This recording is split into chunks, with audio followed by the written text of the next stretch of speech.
السلام علیکم اردو پوائنٹ کے عرب نیوز بلیٹن کے ساتھ میں ہوں عمر خطاب۔ سب سے پہلے آپ کو بتائیں کہ کم سن مصری لڑکی کو حج پر آنا اس کے لیے دوہری خوشی کا باعث بن گیا۔ ایک تو اس نے حج بیت اللہ کی سعادت حاصل کر لی اور ساتھ میں اس کی بینائی بھی لوٹ آئی۔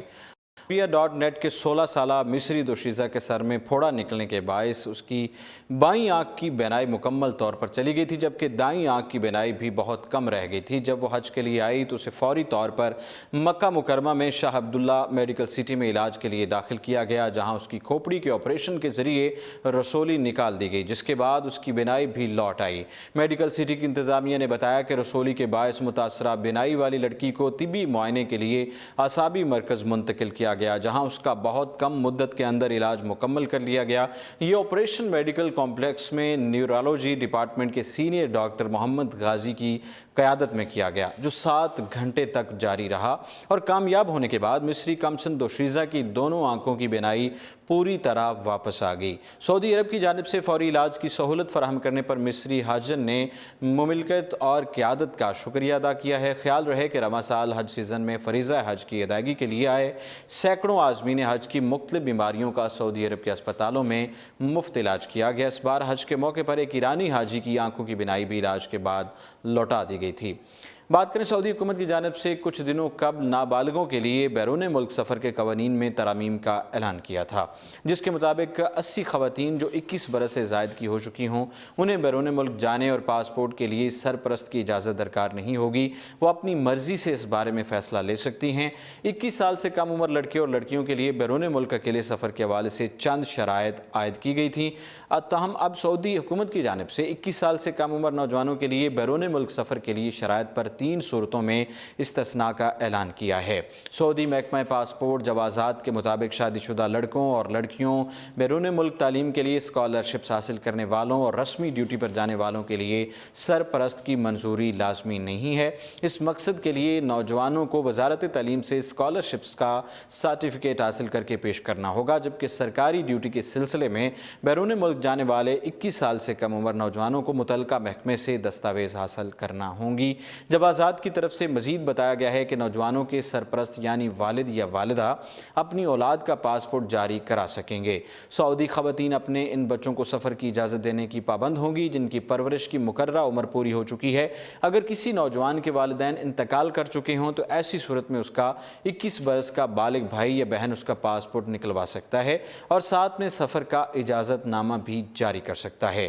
پاسپورٹ بنوانے کے لیے صرف 80 صورت میں سرپرست کی اجازت لازمی ہوگی اگر کسی امیدوار کی عمر 21 برس سے کم ہو اور 15 برس سے زیادہ ہو۔ سعودی اخبار مکہ کی جانب سے یہ بتایا گیا ہے کہ مسجد الحرام کی جو صحنوں کی توسیع کے منصوبے پر کام شروع ہو گیا ہے۔ یہ توسیعی منصوبہ زائرین کی تعداد میں اضافے کو مد نظر رکھتے ہوئے شروع کیا گیا ہے۔ اس کے علاوہ بھی مزید مقامات پر توسیع کی جا رہی ہے تاکہ مسجد الحرام میں زائرین کی زیادہ سے زیادہ تعداد سما سکے۔ حرمین شریفین کی انتظامیہ کے مطابق اس منصوبے کے ابتدائی مرحلے میں بیرونی احاطوں میں موجود امانت گھر اور وضو خانے مسمار کرنے کی کارروائی شروع کر دی گئی ہے۔ امانت خانوں میں زائرین کا سامان رکھنے کی خاطر لاکرز نصب کیے گئے تھے، جنہیں وہاں سے ہٹا کر کسی نئی جگہ پر نصب کر دیا جائے گا۔ اس خالی جگہ پر مزید حاجیوں کی عبادت کرنے کی گنجائش پیدا ہو جائے گی۔ ایک عہدیدار نے بتایا کہ مسجد الحرام کے صحنوں میں طہارت خانے، وضو خانے اچھی خاصی تعداد میں موجود ہیں، جو کہ زائرین کی سہولت کے لیے کافی ہیں۔ اسی وجہ سے صحنوں میں موجود کھلے وضو خانوں کو ختم کر کے حاجیوں کے لیے مزید گنجائش پیدا کی گئی ہے۔ حرمین شریفین کی انتظامیہ کے سربراہ اعلیٰ ڈاکٹر شیخ عبد الرحمن السدیس نے اعلان کیا ہے کہ مسجد الحرام اور مسجد نبوی کے صحنوں میں دیو ہیکل چھتریوں کی تنصیب کا منصوبہ آئندہ رمضان المبارک سے قبل مکمل کر لیا جائے گا۔ اب آپ کو بتائیں کہ سعودی حکومت کی جانب سے حاجیوں کے لیے ہر سال نت نئی سہولتوں کا اضافہ کیا جاتا ہے۔ اب سعودی حکومت کے محکمہ سول ایویشن نے غیر ملکی حاجیوں کو ایک نئی خوشخبری سنا دی ہے۔ وہ یہ ہے کہ جس کے تحت فریضہ حج ادا کرنے کے بعد وطن واپس جانے والے حاجیوں کو ان کی عارضی رہائش سے ہی آن لائن امیگریشن کروانے کی سہولت حاصل ہوگی۔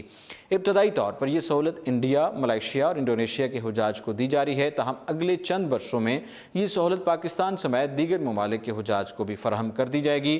ایاب نامی اس منصوبے کے تحت حاجی حضرات ایئرپورٹ واپسی سے قبل ہی اپنا سامان ایئرپورٹس بھجوا سکتے ہیں، جہاں ان کے پہنچنے سے پہلے ہی سامان کی چیکنگ ہو جائے گی اور انہیں بورڈنگ پاس بھی جاری ہو جائے گا۔ امیگریشن کے وقت ان کے سامان کی چیکنگ اور حوالگی میں بہت زیادہ وقت لگ جاتا ہے، اس وقت کو بچانے کی خاطر ایاب نامی منصوبہ شروع کیا گیا ہے۔